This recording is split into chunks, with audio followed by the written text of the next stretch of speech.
Hello guys, Henry here, coming at you with what I hope will be my shortest Blender tutorial to date. What are we looking at here? In front of us we have a Dutch line infantryman from my current Waterloo Kickstarter that I'm working on.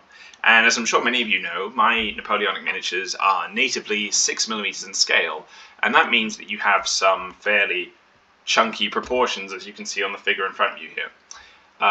Obviously I market these STLs as being rescalable using non-uniform rescaling. Like, you can scale the whole model if you want to get like a 15mm miniature. But there is, if you own the Blender files, a only slightly more involved way of rescaling miniatures that might give you more convincing results. So let's get on to the method very quick. Should take me less than a minute to show you. I'm going to explain everything I'm doing as I do it. So first step, I am going to left click on the base here, press the G key for grab, then Z to lock it to the Z axis. I'm just going to drag this down here. Then I'm going to left click and hold and drag box select the legs.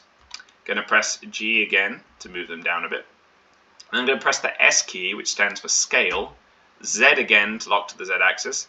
And I'm just going to drag them up until the bottom of the hands sort of just touch the top of the knees, which is where your hand would come in real life down there at your side. So about there.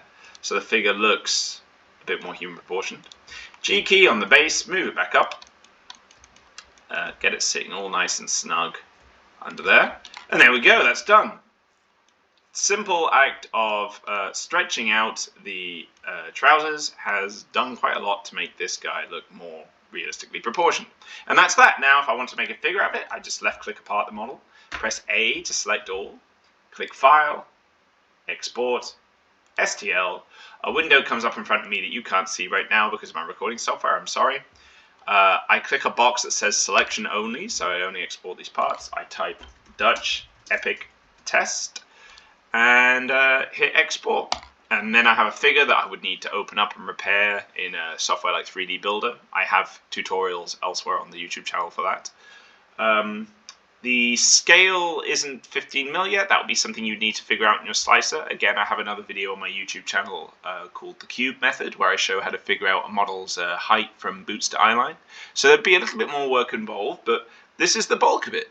An easy one-step process to get a more epic, quote-unquote, scale miniature or a 15mm. I hope you like it, and I hope it was useful. And if you like what you see and you haven't yet, please do consider backing the Kickstarter. Otherwise, I hope you have a wonderful time and happy modeling.